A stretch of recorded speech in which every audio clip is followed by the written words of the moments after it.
कभी सोचा है एक छोटी सी लड़की जो सिर्फ तारे देखकर खुश होती थी, एक दिन उन्हीं तारों के बीच जाकर उड़ने लगेगी। ये कहानी है एक ऐसी महिला की जिन्होंने सिर्फ एक देश का नहीं, पूरी दुनिया को इंस्पायर किया है। हम बात कर रहे हैं सुनीता विलियम्स के बारे में। सुनीता विलियम्स एक ऐसी एस्ट्रोनॉट है जिन्होंने स्पेस में अपने दम पर नए रिकॉर्ड बनाए। एक महिला होकर भी उन्होंने स्पेस में सबसे ज़्यादा दिन गुजारने का रिकॉर्ड बनाया। Hi, welcome to the International Space Station Gym. सबसे ज़्यादा स्पेस वॉक्स की और दुनिया को दिखाया कि अगर सपने बड़े हो तो आसमान तक पहुंचने से कोई नहीं रोक सकता। तो चलिए जानते हैं एक छोटी सी लड़की से एस्ट्रोनॉट बनने तक का सफ़र, स्ट्रगल्स, रिकॉर्ड और उनकी ज़िंदगी के अनोखे पल। सुनीता विलियम्स का जन्म 19 सितंबर 1965 को ओहियो यूएसए में एक इंडियन अमेरिकन परिवार में हुआ था। उनके पिता दीपक पांड्या एक मेडिकल साइंटिस्ट थे जो गुजरात, इंडिया से बिलोंग करते थे। माँ बोनी पांड्या एक यूरोपियन अमेरिकन थी। सुनीता विलियम्स का बचपन काफ़ी नॉर्मल था, लेकिन उनकी सोच हमेशा से अलग थी। उन्हें प्लेन्स, एडवेंचर और स्काई डाइविंग का शौक था। उनकी फैमिली में एजुकेशन को लेकर बहुत ही स्ट्रिक्ट इन्वायरमेंट था, लेकिन सुनीता का मन हमेशा एडवेंचर और नए एक्सपीरियंसेस में लगता था। जब उनके भाई मिलिट्री पायलट बने तो सुनीता और भी ज़्यादा इंस्पायर हो गई। उन्होंने डिसाइड किया कि उनका भी सपना किसी भी तरह से स्पेस तक पहुंचना चाहिए। सुनीता विलियम्स ने नीदम हाई स्कूल से स्कूलिंग की और उसके बाद यूएस नेवल एकेडमी में एडमिशन लिया। 1987 में उन्होंने फिजिकल साइंस में डिग्री ले ली।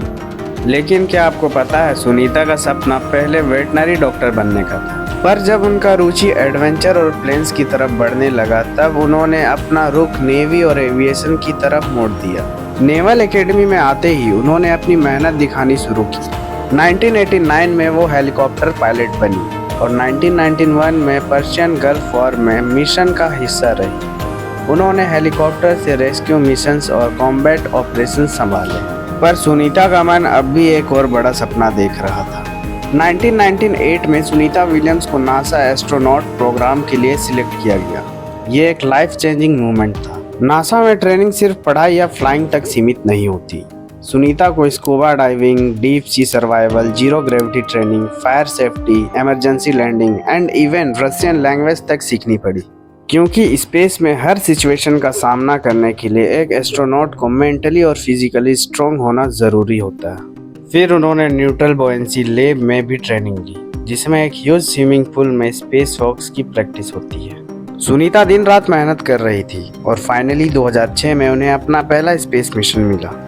सुनीता विलियम्स का पहला स्पेस मिशन दिसंबर 9, 2006 को लॉन्च हुआ और ये एक्सपेडिशन 14 का हिस्सा था, जिसमें वो 195 दिन स्पेस में रही। ये एक महिला एस्ट्रोनॉट के लिए सबसे लंबा मिशन था। ISS इंटरनेशनल स्पेस स्टेशन में सुनीता ने साइंटिफिक एक्सपेरिमेंट्स, मेंटेनेंस वर्क और स्पेस वॉक किए। क्या आपको पता है, एक स्पेस वॉक करना एक एस्ट्रोनॉट के लिए सबसे चैलेंजिंग टास्क होता है और सुनीता ने पहली फ्लाइट में 4 स्पेस वॉक किए। सुनीता विलियम्स ने 7 स्पेस वॉक्स किए जो टोटल 50 घंटे और 40 मिनट तक चले। ये एक और रिकॉर्ड था जो किसी भी महिला एस्ट्रोनॉट ने नहीं बनाया। एक बार उनका ISS ट्रेडमिल खराब हो गया था, लेकिन उन्होंने बिना किसी मदद के उसे ठीक किया और अपनी फिटनेस रूटीन मेंटेन रखी। और सुनीता विलियम्स सिर्फ एक अमेरिकन एस्ट्रोनॉट नहीं, बल्कि भारत से जुड़ा एक नाम भी है। और जब वो स्पेस में थी तब उन्होंने अपने साथ भगवद गीता और लॉर्ड गणेशा की मूर्ति भी रखी थी। उन्होंने कहा था, मेरे अंदर एक इंडियन सोल है। सुनीता विलियम्स को कई अवार्ड मिले। पहला नासा स्पेस फ्लाइट मेडल, दूसरा पद्मा भूषण और तीसरा Russian space medal. Sunita Williams की कहानी यहीं ख़त्म नहीं होती। 5 जून 2024 को उन्होंने बोइंग के स्टारलाइनर स्पेसक्राफ्ट के पहले क्रू मिशन पर नासा एस्ट्रोनॉट बेरी विलमोर के साथ उड़ान भरी। यह मिशन वास्तव में केवल 8 दिनों का था, लेकिन स्टारलाइनर स्पेसक्राफ्ट में कुछ प्रॉब्लम्स के कारण उन्हें इंटरनेशनल स्पेस स्टेशन पर 9 महीने तक रुकना पड़ा। फिर 18 मार्च 2024 को उन्होंने स्पेसएक्स के क्रू ड्रैगन स्पेसक्राफ्ट के माध्यम से पृथ्वी पर वापसी की। फिर उनकी वापसी फ्लोरिडा के टेलाहासी के समुद्र तट के पास सफलतापूर्वक हुई और आज भी सुनीता विलियम्स नासा में नए एस्ट्रोनॉट को ट्रेन कर रही है। उनकी कहानी हर उस लड़की के लिए एक मिसाल है जो सोचती है कि क्या मैं भी कुछ बड़ा कर सकती हूँ। अगर आप में जुनून है तो कोई भी रुकावट आपके सपने पूरे करने से नहीं रोक सकता। एक लड़की, एक सपना, एक हौसला, बस इतना ही चाहिए कहानी को इतिहास में लिखने के लिए। सुनीता विलियम्स ने दिखाया कि अगर सपना देखना आता है तो उसे पूरा करना भी सीखो। अगर आपको ये कहानी इंस्पायर करी तो लाइक, शेयर और कमेंट ज़रूर करें। मिलते हैं अगले वीडियो में एक नई कहानी के साथ।